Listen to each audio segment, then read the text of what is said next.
आसपास के जितने भी लोग हैं अच्छी तरह से समझ लें कि अगर किसी ने बदमाशी करी तो उनका कायदे से इलाज किया जाएगा। फिर अगर कहीं से खबर आ गई कि किसी ने कोई खुराफात करने की, किसी को परेशान करने की कोशिश की है, तो फिर उसकी खबर फिर अच्छे से लेंगे हम। ये जहांगीर के घर वाले भी खड़े हैं, उसको बता देना कायदे से। ये बार बार जो खबरें आ रही हैं कि उसके लोग धमका रहे हैं, तो फिर अच्छे से खबर लेंगे, फिर बाद में रोना पछताना मत। कि आपके खिलाफ एफआईआर होगा, आपके खिलाफ चार्जशीट होगा और आपको घसीट के कोर्ट में लाया जाएगा, जहां पर कानून सख्त से सख्त कार्रवाई आपके खिलाफ करेगी। नहीं किए तो यहां का सनातन खत्म हो जाए। अब ये चुनाव अगर हाथ से आप लोगों ने उमेश भैया को वोट नहीं दिया, क्यों रक्षा न करी, ये हम दावे के साथ कहते हैं। नमस्कार, इस खास कार्यक्रम में आपका स्वागत है। मैं हूं आरफा खानम शेरवानी। इससे पहले मैंने आपको दिखाया था हुगली नदी में किस तरह से हावड़ा ब्रिज के नीचे नरेंद्र मोदी जी एक सुहाने सपने जैसा जीवन जी रहे थे और वहां पर वो फोटोग्राफी कर रहे थे।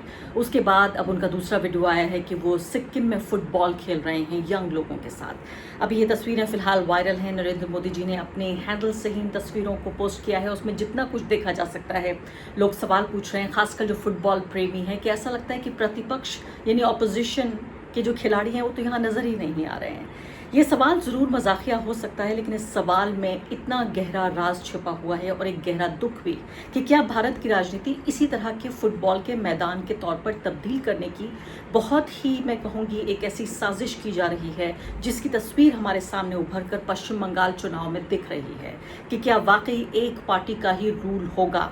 इस वक्त आप देखिए अपनी स्क्रीन पर फिलहाल इन पुलिस अधिकारी को, ये पुलिस अधिकारी दिन दहाड़े और रात को भी बाकायदा गली मोहल्लों में घुसकर ये लोगों को धमका रहे हैं और कह रहे हैं कि मैं तुमको देख लूंगा, बख्शा नहीं जाएगा, तुम सबकी खबर ली जाएगी। इनको इलेक्शन कमीशन ने एक इलेक्शन ऑब्जर्वर के तौर पर भेजा है, लेकिन जिस तरह से ये काम कर रहे हैं पूरे तौर पर विपक्ष आरोप लगा रहा है कि ये भाजपा के एजेंट के तौर पर काम कर रहे हैं। ये वीडियो अपनी स्क्रीन पर देखिए।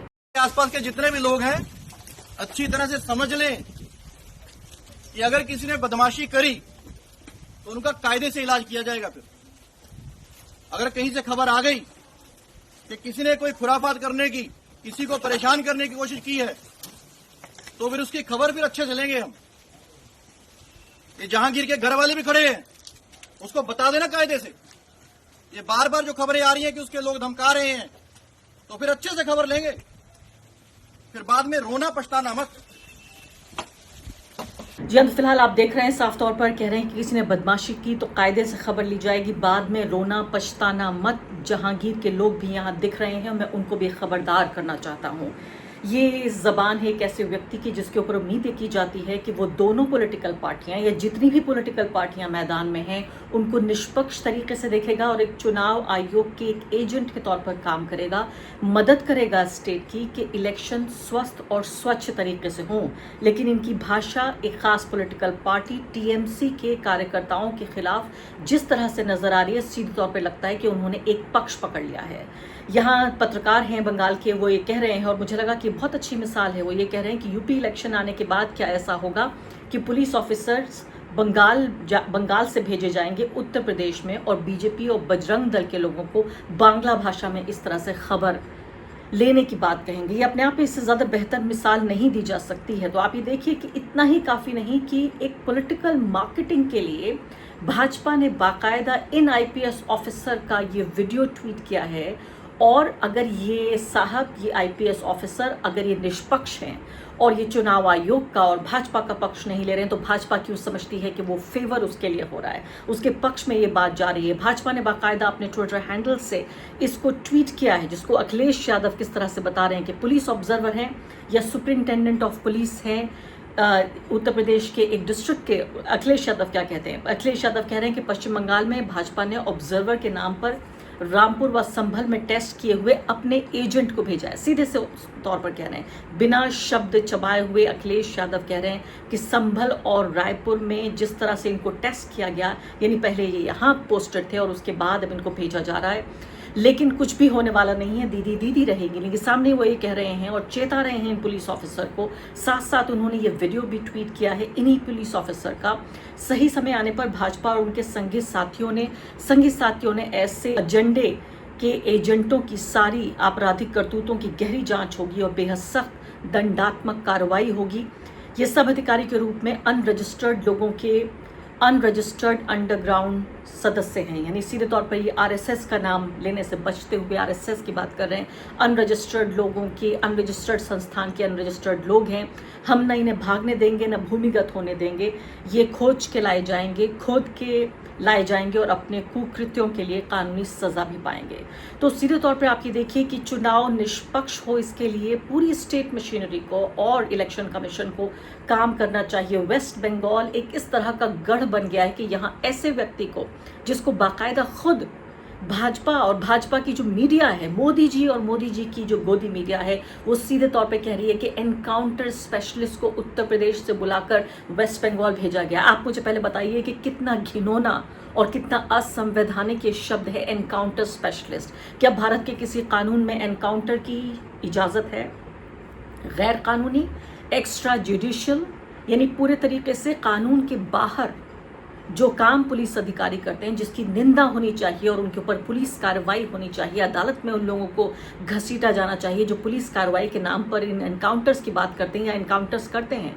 उस व्यक्ति को ऐसा लगता है कि तमगा दिया जा रहा है, ताज पहनाया जा रहा है कि आप एनकाउंटर स्पेशलिस्ट हैं, और इनको सिंघम कहा जा रहा है कि ये सिंघम है, एनकाउंटर स्पेशलिस्ट हैं। और अब इनको उत्तर प्रदेश से भेजा गया है, देखिए वेस्ट बंगाल, जहां पर वो तथाकथित रूप से तमाम जो टीएमसी के गुंडे हैं उन्हें दुरुस्त कर देंगे, उनकी खबर ले लेंगे। वो खुद इसी तरह की भाषा का इस्तेमाल कर रहे हैं। तो इस तरह के लोगों को, जिनको एनकाउंटर स्पेशलिस्ट कहा जा रहा है, सिंघम कहा जा रहा है, वो खुद आप देखिए उनके वीडियोस ये वायरल हो रहे हैं कि वो निष्पक्ष चुनाव कराने की हैसियत या मंशा से नहीं, बल्कि पूरी तरीके से मुझे लगता है चुनाव को डिस्टर्ब करने या एक पॉलिटिकल पार्टी के फेवर में कराने का वो पूरी तरीके से काम अंजाम दे रहे हैं।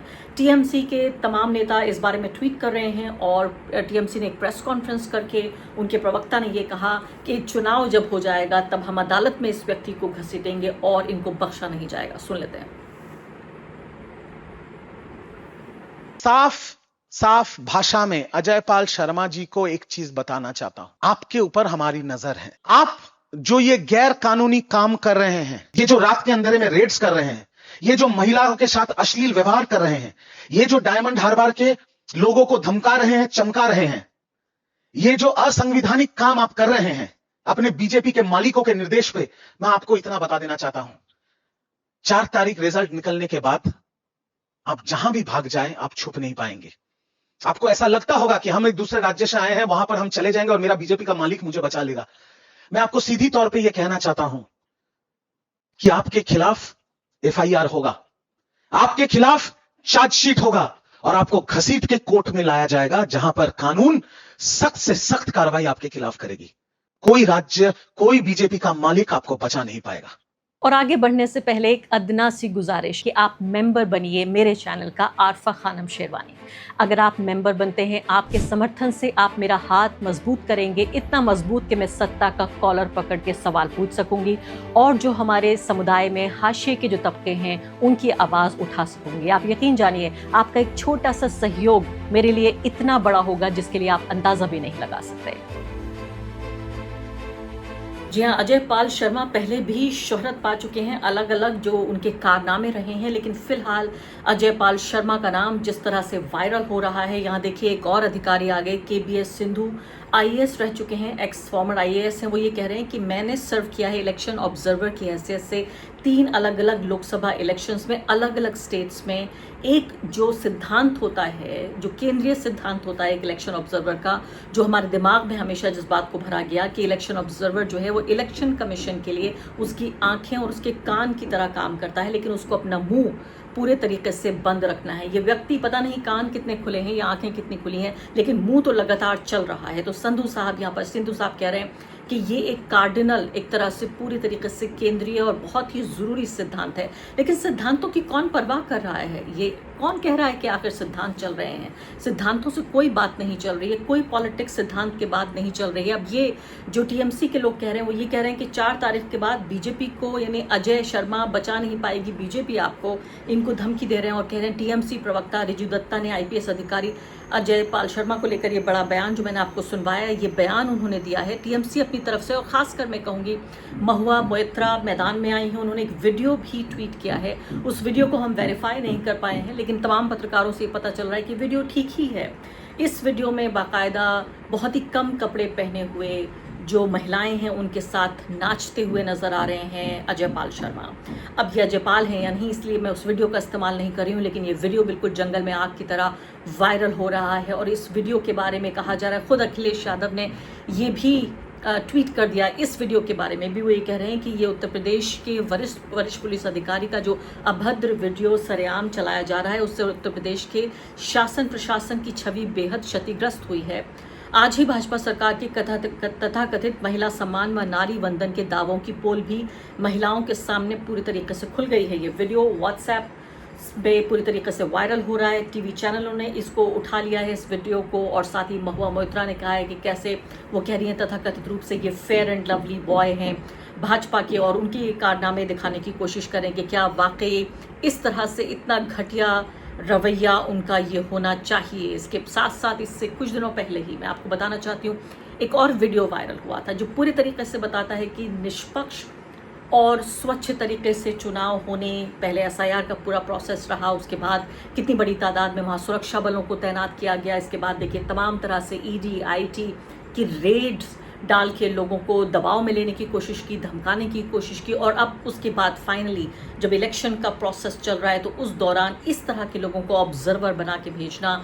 सीआरपीएफ, ये देखिए आप, सीआरपीएफ के लोगों को देखा गया, ये वीडियो ट्वीट किया गया है कि बीजेपी के जो अध्यक्ष हैं नितिन नबीन, वो उनके ही गाड़ी का इस्तेमाल कर रहे थे कैंपेनिंग के दौरान। तो ये पूछा जा रहा है कि क्या वाकई ये भी हमारे जो सुरक्षा बल हैं, जो हमारे सेंट्रल फोर्सेस हैं, वो जो हमारे और आपके टैक्स पेयर के पैसे से चलते हैं, और आप ये देखिए जिनका काम है, मैंने वही कहा कि तमाम वो एजेंसियां मोदी जी के इस फुटबॉल की तरह, तमाम एजेंसियां जिनका काम था पूरे तरीके से निष्पक्ष चुनाव कराने में मदद करना, जिनका कोई धर्म ईमान नहीं होता, उनका सिर्फ एक धर्म ईमान और एक सिद्धांत होता है, वो है कॉन्स्टिट्यूशन ऑफ इंडिया। वो पूरी तरीके से यहाँ पर देखा जा रहा है। आरोप ये लगा रहे हैं कि क्या सीआरपीएफ के जो गाड़ियाँ हैं उनका इस्तेमाल नितिन नबीन ने अपने निजी इस्तेमाल के लिए इस बात को किया। ये भी एक बहुत गंभीर सवाल उठता है कि लगातार जो है इलेक्शन कमीशन इन सब बातों को नज़रअंदाज कर कर आंखों पे पट्टी बांध के ऐसा लगता है कि गठबंधन कर लिया है उसने भाजपा के साथ। ये राजनीतिक गठबंधन के सब कुछ हम दाव पे लगा देंगे, अपने सारे सिद्धांत, अपने सारे उसूल,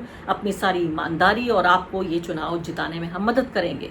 वो अलग बात है कि चुनाव के नतीजे जो होंगे वो होंगे, लेकिन अब ये देखिए रवि किशन का ये वीडियो वायरल हो रहा है और इसी पर भी कोई कार्रवाई नहीं की गई है। इस वीडियो में रवि किशन साफ तौर पर ये कहते हुए पाए जाते हैं कि भाजपा जो है, अगर सनातन को यहाँ बचाया नहीं गया, आपको भाजपा को लाना पड़ेगा। BJP loses the Hindu religion will be wiped out of Bengal, ये बांग्ला में बोल रहे हैं। You will all not be spared, no one will come to save you. यानी अंग्रेजी में मैंने इसका ट्रांसलेशन देखा, हिंदी में इसके मायने ये हुए कि अगर बीजेपी ये चुनाव हारती है तो हिंदू धर्म को बचाने वाला कोई भी नहीं होगा बंगाल में, और आपको भी नहीं बचाया जा सकेगा।